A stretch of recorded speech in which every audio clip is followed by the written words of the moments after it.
아띠모리 올바른 승마, 레전드를 만나다의 진행을 맡은 김주찬입니다. 승마 선수로서 존경하고 본받고 싶은 인물들을 뽑아주셨는데요. 오늘 그 첫 번째 분을 이 자리에 모셨습니다. 바로 서정균 선수이십니다. 안녕하세요. 안녕하세요.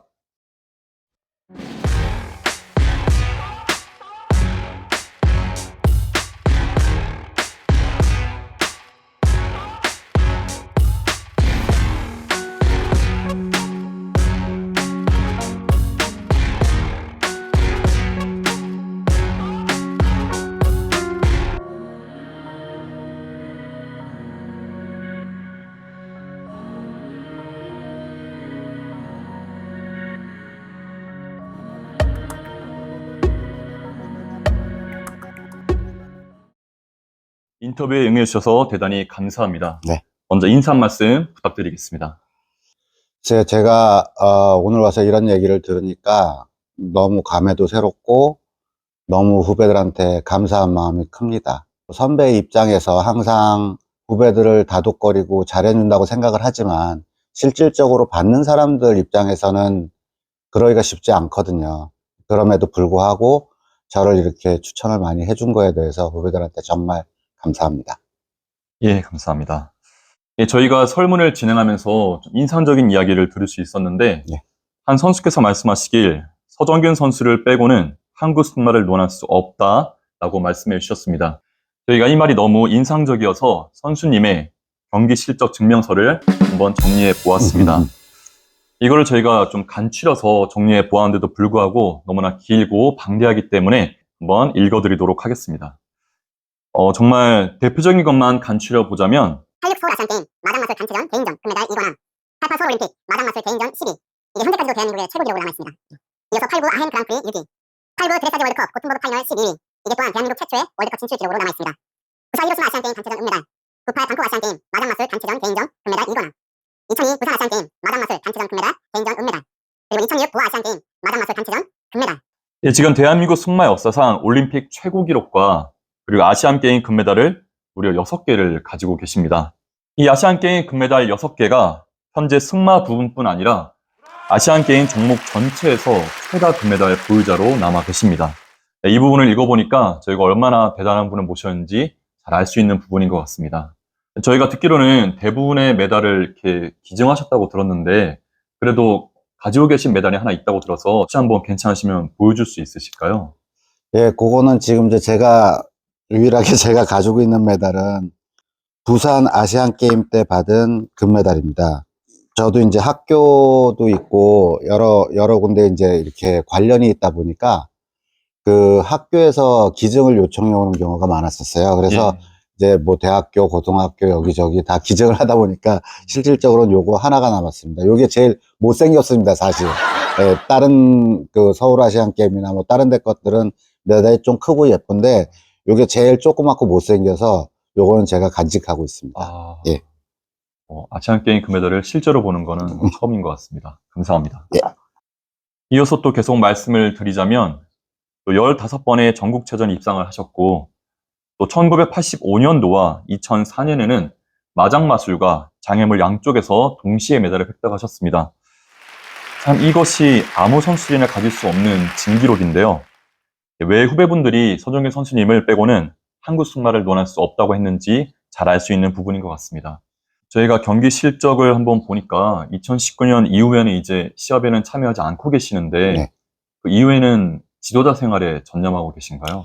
예, 그렇기도 하고요. 이제는 이게 실질적으로 지도자하고 선수 생활을 같이 병행을 한다는 게 사실은 쉽지 않습니다. 물론 승마는 약간 예외적인 것들이 있기 때문에 이제 그렇게 하는 친구들도 많이 있는데 지도자를 같이 하면서 시합을 뛰게 되면 자기 시합에 오롯이 집중을 못하게 되기 때문에 그런 것들이 이제 나 스스로의 어떤 만족감을 얻지 못하기 때문에 그때부터 이제 그만두게 됐습니다. 그래서 이제 지도자 쪽만 이제 계속 하는 거죠.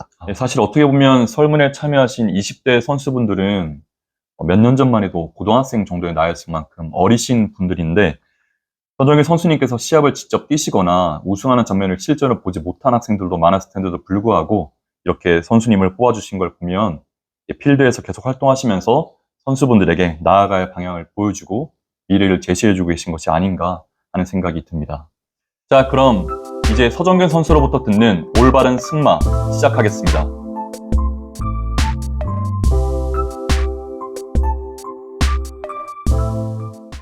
예, 질문을 한번 드려보겠습니다. 네. 좀 추상적인 질문일 수도 있지만 선수님에게 승마란 혹시 어떤 의미이고 혹시 아직도 말 타는 게 어렵다고 느끼실 때가 있으신가요?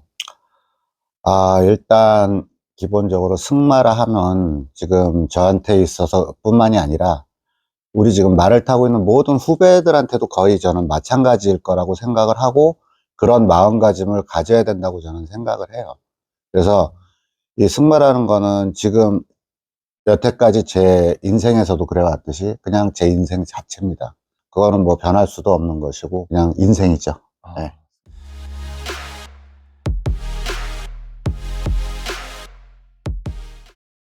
예, 물론 장애물에서도 대단한 실력을 가지고 계시지만 선수님의 기록은 대부분 마장 마술에서 나왔는데요. 네. 지금 마장 마술의 매력이 뭐라고 생각하시나요? 그러니까 말을 타는 거는 장애물이나 마장마술이나 다 똑같은 것 같아요. 정말 그 의도하지 않은 큰 동물을 자기 스스로가 어떤 컨트롤 한다거나 자기의 말에 잘 듣게 만든다거나 이런 것들을 하면서 얻어지는 그런 쾌감이 일단은 가장 큰 것 같습니다. 네, 승마를 하다 보면 그런 매력에 빠져서 헤어나오지 못하는 것 같습니다. 네. 그렇다면 말과 함께 하시면서 어떤 순간에 성취감 혹은 행복감을 느끼셨을까요? 그러니까 물론 이제 뭐 올림픽도 있고 아시안 게임도 있고 여러 가지 그런 뭐 큰 시합이 있을 수도 있겠지만 그렇지 않은 경우가 사실은 더 많아요. 예. 그러니까 꼭 시합이 아니고 꼭 이 말이 뭐 비싼 말이나 이런 말이 아니더라도 어떤 자기의 어떤 정성이나 노력에 의해서 이 말이 변해갈 때 그런 것들을 볼 때 굉장한 성취감을 느낍니다. 말의 성장을 함께 보시는 그렇죠. 데서 예, 예. 행복을 느끼시는군요. 예, 아마도 이 말씀에 많은 승마 선수분들이 공감할 거라 생각합니다. 예, 저희가 선수님의 이력을 또 보니까 경기고 서울대 출신이십니다. 요즘 세대들은 잘 알지 모르겠지만 그 당시에 경기고 서울대를 나왔다는 것은 그 앞자 이니셜을 따서 흔히 말하는 KS 라인이다. 지금 말할 수 있는 소위 엄친아 코스라고 할 수 있을 것 같은데요. 선수님께서는 과거에 혹시 엘리트 엄친아셨나요? 안 그랬다 그러면 좀 거짓말일 것 같고요. 예, 뭐 승마계에서 아시는 분들은 다 아시겠지만 정말 저희 어머니께서 저를 정말 귀하게 키우셨습니다. 예, 그래서 지금도 항상 감사드리고 있고 예, 그렇습니다. 어릴 때부터 참 많은 사람들의 주목을 받으면서 성장해 오신 게 아닌가 싶습니다. 말을 타기 시작하신 때는 혹시 언제셨을까요? 제가 말을 처음 탄 게 초등학교 6학년 때입니다.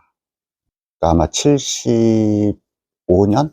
75년인가 74년인가 그렇게 되는 걸로 알고 있습니다. 그럼 지금 대략 거의 50년, 50년 예, 가까이 되신 그렇습니다. 거네요. 정말 오랫동안 말을 타오셨습니다. 네. 서정일 선수님의 경기 실적을 보면 참 올림픽도 굉장히 어린 나이에 나가셨고 네. 어떻게 보면 두각을 정말 빨리빨리 드러내신 것 같은데 스스로 보셨을 때 이것이 어떤 소질과 능력에서 나타난 거라고 생각하시나요? 뭐 그거 아니라 그러면 조금 거짓말인 것 같고요. 일단 정말 노력을 많이 했습니다. 저 스스로도 굉장히 노력을 많이 했고, 그러니까 지금 기존 선수들이 생각지 못할 정도의 노력을 많이 했었고, 저 나름대로 뼈를 깎는 고통을 많이 겪었기 때문에 그래도 그 정도 위치에 빨리 올라가지 않았나 싶습니다. 소질만이 아니라 노력도 함께 병행하셨다는 예, 말씀을 그렇습니다. 주신 것 같은데 그럼 지금 승마를 막 시작하는 유소년들이나 혹은 승마를 열심히 하고 있을 어린 친구들 중에서 과연 내가 승마에 소질이 있는 걸까? 내가 이것을 나의 노력만으로 이겨낼 수 있을까라는 고민을 가진 친구들이 있을 것 같습니다. 네. 그런 친구들에게 한 말씀 부탁드려도 괜찮을까요? 지금 그 어린 친구들, 특히 어린 유소년들은 아직 소질을 이렇게 밖으로 발현을 해낼 때가 아직은 아니에요. 그렇기 때문에 일단은 굉장히 열심히 노력을 하다 보면 더 높은 단계에 올라가서 그때 판단해도 절대 늦지 않다고 생각합니다. 그렇기 때문에 지금 같은 경우에는 열심히 운동하고 즐겁게 운동하는 게 제일 중요하다고 생각합니다. 네, 저희가 선수님의 학생 시절 사진을 몇 장 입수해 보았습니다. 지금 보시는 저 사진들이 선수님의 어머니 사진이신데요. 네. 사실 지금 사진을 저희가 보고 있으면 저 당시가 80년대라고는 믿기지 않을 만큼 참 세련되고 멋있어 보이시는 것 같습니다. 어머니께서도 평소에 승마를 즐기셨나요? 예, 어머니가 저보다 훨씬 더 말을 먼저 타셨고요. 예. 그래서 어머님 따라서 승마장 놀러 갔다가 저는 사실 말을 타게 됐습니다. 시작이. 그래서 어머님이 훨씬 저보다 연조가 깊으시죠. 선수분도 또 사람이시니까 이렇게 학생 시절에는 말을 타다가 실수하기도 하고 시합을 못 뛰기도 하셨을 텐데 그럴 때 혹시 어머니의 반응은 어떠셨나요? 저희 어머님이 저한테 굉장히 좀 잘해주시고, 그러니까 뭐라 그래야 되나, 굉장히 귀하게 키우셨는데, 이거 뭐라고 표현을 해야 될지 모르겠는데, 잘하고 못하고에 대한 그 상벌이 굉장히 엄격하셨어요. 굉장히. 그래서 시합을 잘 못하거나 했을 때는 굉장히 엄하게 꾸짖으셨었고, 예, 그렇지 않을 때는 칭찬을 많이 해주시고, 그래서 그런 게 굉장히 분명하셨던 것 같아요. 모든 어머니의 마음은 다 똑같은 것 같습니다. 네. 예, 여러분은 지금 아띠모리 올바른 승마 서정길 선수 편을 함께하고 계십니다. 저희가 한 신문 기사를 입수한 바로는 서정길 선수님의 첫 올림픽 도전은 사실 88 서울올림픽이 아니고 그 이전에 84 LA 올림픽이었다고 들었는데요. 미국까지 가셨다가 문제가 생겨서 어쩔 수 없이 돌아오셨다는 기사를 저희가 확인할 수 있었습니다. 예. 혹시 간략하게 설명 부탁드려도 될까요?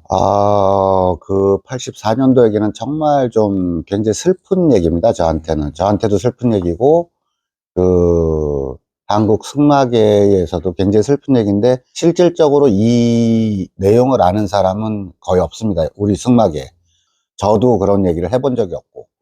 근데 이게 지금 제가 이런 얘기를 해도 될지 안 될지 잘 모르겠지만, 과거에는 참 모든 게 다 주먹구구식이고, 조금 그냥 억지로 밀어붙이는 이런 상황들이 많았었거든요. 그래서 이 84년도에 제가 이 올림픽을 출전하게 된 계기가 우리나라가 덜컥 88년도 서울 올림픽을 하는 나라로 이제 선정이 됐어요. 예.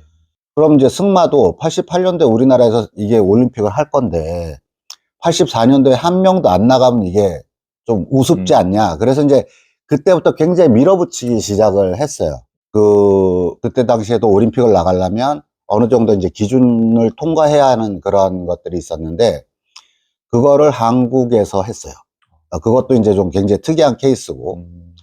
그래서 LA 올림픽을 가서 이제 그 시합을 출전을 하려는 그런 와중에, 예, 협회분들, 그 당시에 이제 협회분들, 이제 지금은 많이 돌아가시고 그랬겠지만, 그 협회분들이 세계승마연맹하고 또 이제 뒤로 약속한 것들이 있었던 것 같아요. 예. 예.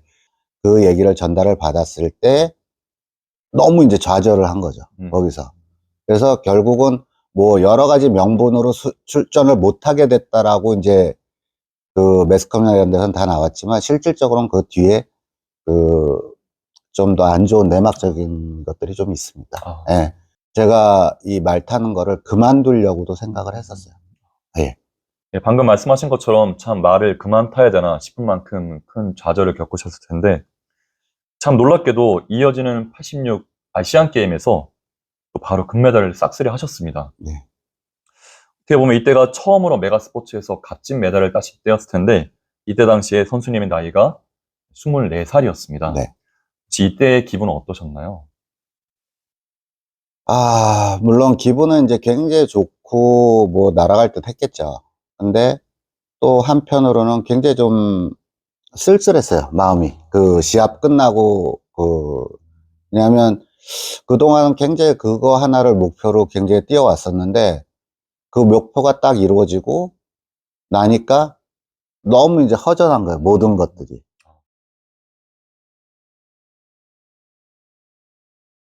예, 선수님 하면 또 절대 빼놓을 수 없는 게 바로 우리나라에서 열린 88 서울올림픽이 아닌가 싶습니다.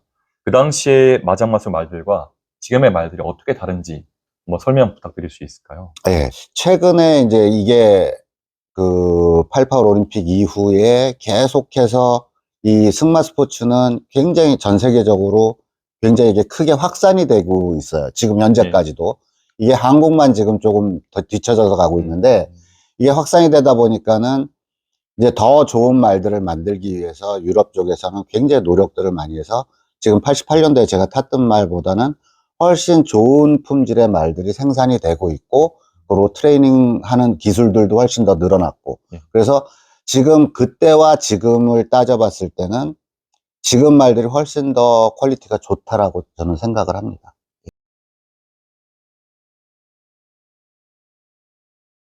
예, 저 당시 기사에 따르면 그 당시에 처음 보는 한국에 웬 젊은 선수가 세계 10위라는 높은 순위에 오르게 되었고, 이 점에 대해서 유럽 사람들이 참 많이 놀랐다고 기사가 나와 있었는데요. 주변의 반응이 혹시 어떠셨나요? 국내에서는 이제 메달을 못 땄기 때문에 뭐 10등 했다는 거에 대해서 그렇게 크게 뭐 대단하게 생각하지는 않았어요. 그때 유럽에서는 기사들이 굉장히 많이 나왔던 것 같아요. 그때 이제 아주 그 조그만 신문이지만 그런 데서는 100년 내에 깨지겠냐, 뭐 그런 얘기도 있었고요. 아, 예, 모르겠습니다. 이제 언제 깨질지. 축구로 치면 뭐 박지성이나 손흥민과 같은 그런 뭐 약간 그런, 소식과 예, 비슷하게 예, 들렸을 예, 것 예. 같습니다. 선수님께서는 88 올림픽이 끝난 이후에 바로 유학길에 올라서 클림케 감독에게 말을 배우면서 이제 유럽의 외국의 저명한 시합들에 진출하기 시작하셨습니다. 그리고 아까 말씀해 주신 대로 그 이전에도 대학교 1학년 때 프랑스 국립 승마학교에 유학을 하셨는데요. 조금만 관점을 달리해 보자면, 그래서 예전보다는 유학이 그래도 조금 더 편하게 쉽게 이루어지는 것 같습니다. 일단 선수님께서 생각하시기에 한국 선수들도 지금도 여건만 된다면 승마 유학길에 오르는 게 좋다고 생각하실까요?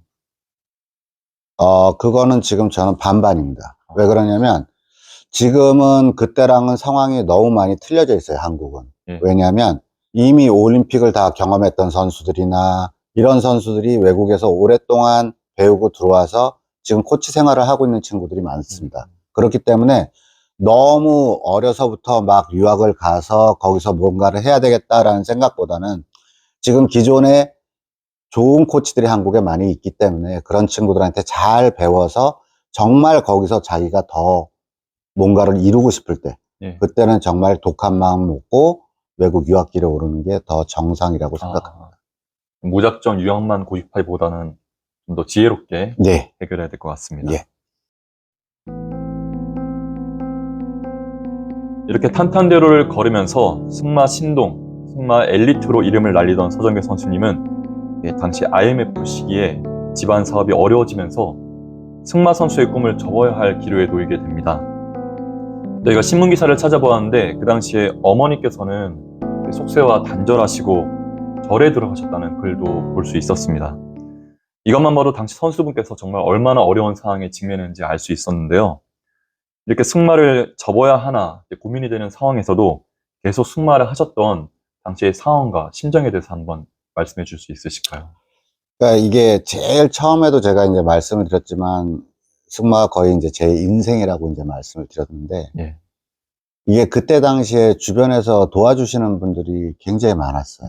가장 저를 많이 도와주셨던 분들은 그 삼성에 계셨던 분들. 그게 뭐냐면 결국은 제가 아시안 게임에 계속 도전을 하고 출전을 할 수 있게 말도 빌려주셨고, 그런 주변 분들의 도움이 있었기 때문에 계속해서 유지를 했던 것 같아요. 사실 이렇게 또 현실적으로 힘들고 어려워지면 참 심적으로 운동에 집중하기가 어려워서 결과가 잘 안 나올 수도 있었을 텐데도 불구하고 이후에 메가 스포츠에서도 계속 금메달을 획득하셨습니다. 당시에 운동하시면서 운동에 집중하기 위해서 어떤 마음가짐으로 운동에 임하셨나요? 물론 그때 뭐 아시안 게임이나 이런 데서 금메달을 따야 되겠다 이런 마음도 물론 강했지만, 어쨌든 전 가장이었기 때문에 또 우리 애들을 또 먹여 살려야 되잖아요. 예. 네. 그러니까는 이거에 더욱더 집중을 할 수밖에 없었죠. 더 열심히 해야 되고. 네. 또 책임져야 할 가족분들이 계시기 그렇죠. 때문에 예, 예. 더 그랬던 것 같습니다. 예, 사실 뭐 모두가 아시다시피 승마는 참 굉장히 돈이 많이 드는 스포츠이고 오히려 승마 선수들은 이에 반해서 부유하지 않은 경우가 참 많이 있는데요. 지금 이런 현실의 어려움에 직면하고 있는 어린 선수들이나 승마를 포기해야 하나 고민하고 있는 선수들에게 해주고 싶은 말씀이 있으실까요? 지금 이렇게 질문을 주신 거는 이 승마를 하시는 모든 분들의 영원한 숙제라고 저는 생각을 합니다. 이게 왜 그러냐면, 국내는 지금 외국처럼 똑같은 여건이 아니기 때문에 외국 같은 경우에는 얼마든지 어린 말들을 접할 기회도 많고, 자기가 그거를 만질 기회도 많고, 그래서 거기서 어떤 자기의 정말 베스트 프렌드를 만났을 때 커갈 수 있는 그런 여건이 형성이 돼 있는데, 지금 국내 같은 경우에 일단 어린 말들을 만질 수 있는 기회가 극히 적고요. 예. 그 다음에 그걸로써 같이 올라가기란 더 힘들고. 그러니까 이제 여러 가지 제약 조건이 많이 따르긴 합니다. 근데 어쨌든 뜻이 있는 곳에 다 길이 있다고 저는 생각을 하거든요. 그래서 일단은 뭐 주변 환경이나 어떤 돈에 대한 문제나 이런 것들을 다 접어두고 일단은 자기의 실력을 충분히 쌓아 놓으면 분명히 어딘가에서 도움의 손길은 오리라고 저는 생각을 합니다. 본인이 마음 먹고 스스로 준비되는 게 예, 중요하겠군요. 그렇습니다. 예, 저희가 이렇게 말로만 이야기를 하는 것보다는 88 올림픽 때 영상을 직접 함께 보면서 그 당시 현장의 생동감을 한번 같이 느껴보면 어떨까 싶습니다. 선수에게 직접 듣는 88 올림픽 선수 서정균, 해설 서정균 시작합니다.